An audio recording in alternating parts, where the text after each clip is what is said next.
Does being an Orthodox Jewish woman limit my life? A lot of people think they already know the answer, that we're less than men, that religion narrows our world. It's a question I've wrestled with myself, especially now when I'm about to graduate college and I'm standing on the edge of the rest of my life, figuring out what I want to be and who I want to be. So I sat down with other religious women from different communities and stages of life to talk about their lived experience and to ask them, how does being an Orthodox woman shape us? Orthodoxy is rooted in the belief that the Torah is divine and that its laws are binding. What that looks like in practice varies more than people expect. I resist the term modern Orthodox because everyone has their own definition, but as Jewish people, we have responsibility to the world around us, and we have what to learn from it too. Modern Orthodoxy tries to straddle two worlds without losing its balance. Like me, Alyssa is modern Orthodox, but she didn't start out that way. I grew up in a Reform family. My mom is a Reform rabbi and cantor. My dad actually converted to Judaism. Growing up, my mom really gave us the energy and belief system that led me to an Orthodox life.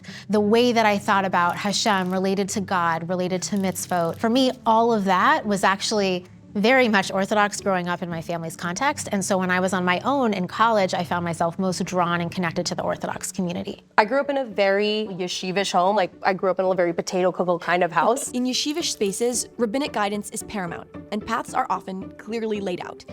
Many men are raised to study in yeshivas. Women are often steered toward becoming breadwinners. Everyone is encouraged to marry young. Talia's life took a turn away from the world she grew up in. I consider myself alt-odox. Bless my emo heart. Did you create Orthodox? I did. Because if we're basing things on how a person looks, I don't look like the typical modern Orthodox woman. Or rather, is there even a typical modern Orthodox woman? So. Probably not. Become too diluted. Right. Talia's career as a fashion designer and stylist means she's often the only Orthodox person in the room, and she's never been afraid to embrace an unconventional look. Hence the term alt-odox. So there's one member. I wish we wouldn't have to put ourselves into boxes. I agree. I really don't like this. 100%. Is it useful? Sometimes. No, it's useful for other people because they want to fit you into something. Right. Who says I want to fit into something? I don't use the term alt-odox because I don't want to be considered modern Orthodox. I use it because I do feel like I live in an alternative lifestyle in terms of what a Jewish religious person might look like. I grew up religious from Bar Park girl. I'm what they would call an ultra-Orthodox, Hasidic, Hasidish, the way we would say it. The word frum expresses a deep commitment to observing halakha, or Jewish law. It's not just about what you do, but the spirit of it, how you fully live your Judaism. Hasidish communities pride themselves on being very frum. They're tightly structured around rabbinic dynasties with strict community norms and little room to drift. I define myself as Hasidish, but again, like I said before, I don't like boxes, I don't like labels. I think it's to make other people comfortable. I think there's Judaism, there's the Torah, and then there's a bunch of people, and everyone has to take their path. We have a connection with Hashem, and our connection will look different according to our personalities. So all these boxes and labeling, I just don't like it, because within the same ultra-Orthodox, modern Orthodox, Litvish, Hasidish, there's gonna be all types. And this is my pet peeve, by the way, about being a Hasidish woman that's out there, is getting stuff like, oh, you're so normal. Why wouldn't I be normal? You know, excuse me.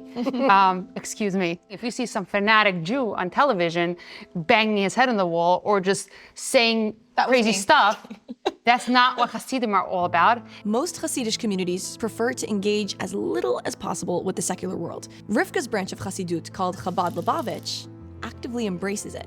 Chabad emissaries live around the globe to help bring other Jews closer to their heritage. I believe we are the only Jews on our block. So growing up without a community around me of other religious Jews like me did feel isolating. We built for ourselves a community where we felt supported and loved by the people, even though we were not in the classic community. As we shared our stories, one question kept surfacing. What were we taught about who we're supposed to be?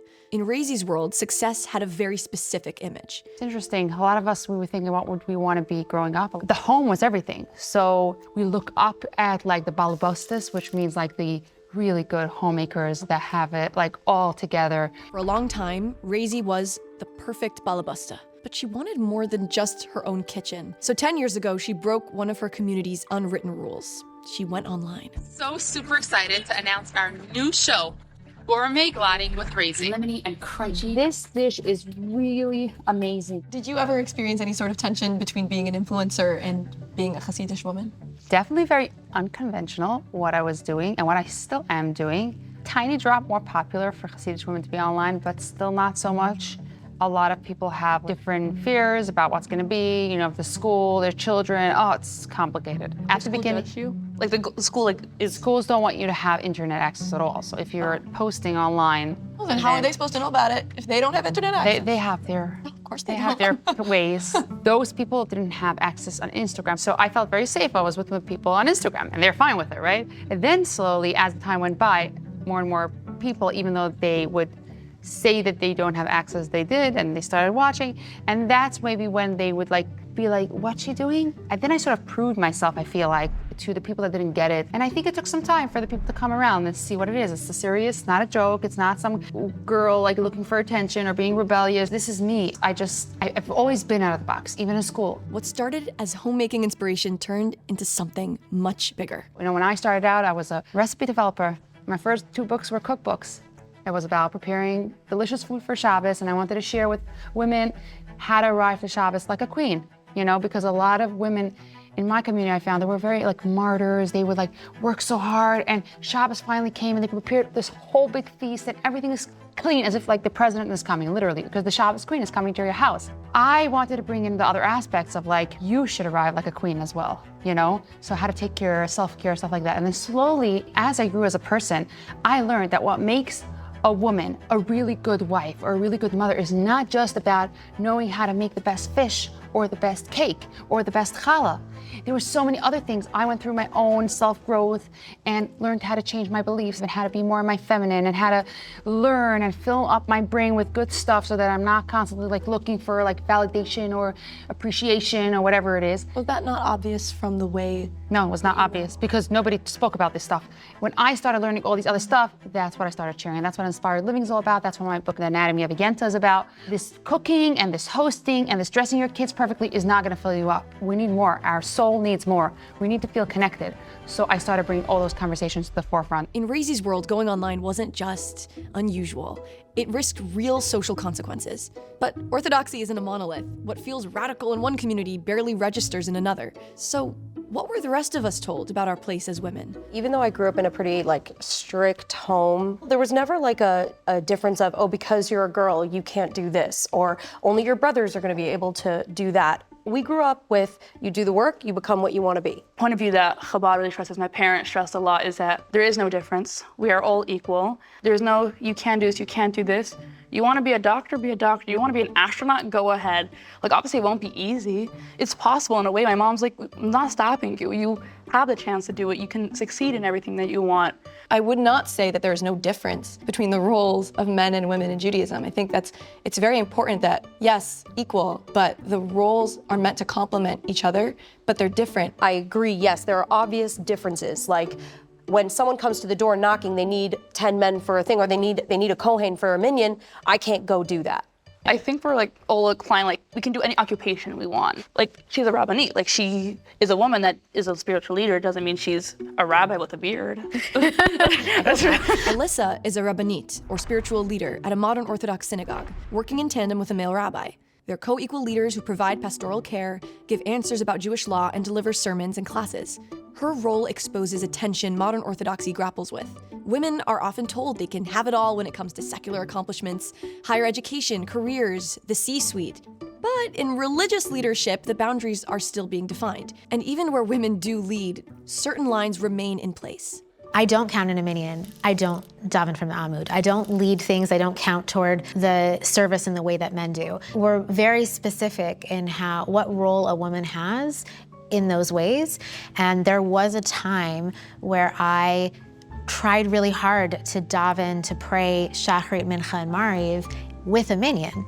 And it was extremely hard. It was also a time in my life when I didn't have children.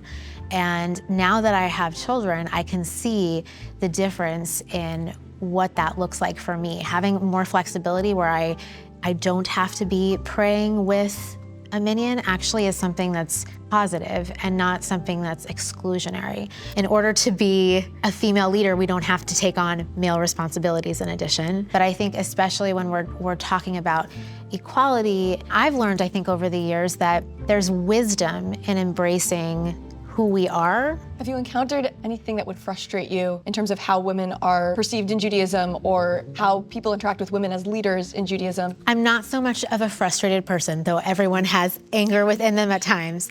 But I think maybe how I would frame it for myself is the obstacle that I come up against. My love of Hashem manifesting in a way of being someone who's a leader within the Jewish community can sometimes be perceived as trying to undermine orthodoxy or trying to undermine halachic values. And that couldn't be farther from the truth in terms of how I genuinely come to this work. You at the very beginning had mentioned that some people will look at you and be like, oh, like you're normal, I didn't see that coming. And I will get, you look like me, I didn't expect to like you. What did they expect? Someone who's like destroying Judaism. Oh, you're not. As a woman rabbanit. Yes, yeah. I have some really big questions I want to ask these kind of people that like think that their way is the only way. Certain rabbis might, yes, want to tell a woman what she can do, what she can do, where she can appear, where she can't appear. And they can't, they're losing control. Like you can't anymore. Like women are rising into their power. Mashiach is gonna come from the feminine energy. You can't shut us down. I mean, we're seeing it all over. This is the energy. Nobody can fight it. The religious world usually rewards conformity. So when you're taking the road less traveled, you have to figure out for yourself how to weigh what you want against what your values demand. Ambition versus tradition. Even if we understand what role we play in Orthodoxy, sometimes we still have to ask ourselves, what role does Orthodoxy play in us? Do you see any contradictions between working in the fashion industry and being observant? Yes, I do. Number one being because I am a costumer and I do wardrobe styling for commercials and for film and television, I am more often than not dressing women in clothing that I would not necessarily wear. I'm also a bridal designer and I have designed gowns that I would not wear. Even though I may not dress a certain way, I don't think that that should limit me from designing what I want to design. Maybe I'm living vicariously through people that I'm styling. Maybe I'm creating looks that I would have loved to wear, but I don't wear, and I put it on someone else. Also, I'm dressing the person based off of what the client wants me to dress them in. Modesty should not just be based off of what someone wears, it should be based off of who you are as a person as well, and that's probably the number one contradictory thing. I have thought about if me being a religious woman has stopped me from pursuing a certain career. Rivka is in high school. She's just starting to imagine her future and what, if anything, might stand in her way. I don't need to put my life on hold. I don't need to stop because I am religious. I am from an observant Jew. I can do both. It's crazy because being an observant Jew has never even, it's not even a question of whether I would, it is just who I am. And so it's never been a source of resentment at all. The question has been, how do I integrate the things that are also a part of who I am into that life of mine, which is obviously going to be Torah-oriented. It's just an element that I'm still working out how to balance, which is I am a singer, I am an actress. To be a musician and a singer and to have my own albums, those are not going to be the songs that are played at the Jewish weddings. No one's going to be dancing to my voice at a bar mitzvah. There's a concept in Jewish law called kol isha that limits when and if men can listen to women singing. So many Orthodox female artists won't perform in front of mixed audiences. Their albums aren't played at Jewish events with men present. They'd never open for someone like Taylor Swift or be on Broadway. Kol isha can feel like an invisible ceiling. If I hadn't been raised observant, then maybe I would have, I don't know, ended up on Broadway. It's a very self-aggrandizing thing to think. Nobody's holding you back. I'm saying I feel like if you want something bad enough, I don't think Hashem put us in a world where a talent to sing and then put us in a cage and to torture us. Everything in this world Hashem put around, not just to tease us and to just make us jealous and just make us crave things, but you can't have it. No, everything in this world, fashion, it's for a woman to beautify herself and to be like a queen. And everything used in the right way. And the same thing is social media. I think the question we really have to ask, who is leading your life? Is it like these community figures? Is it your rabbi? Is it this institution? Is it your daughter's school? Is it your job, your husband, or is it God? We're all navigating a system, sometimes embracing it, sometimes pushing back on it, occasionally defying expectations or exploring a new way to define ourselves, while still in relationship with something bigger. At times, Orthodoxy asks us to give something up in how we express our spirituality, our personalities, and our talents. For some of us, that struggle is real, but even those hard moments are underpinned by a deep sense of pride in our tradition and heritage. We're all on a journey to find within ourselves the people we're meant to be because of our observance, not in spite of it.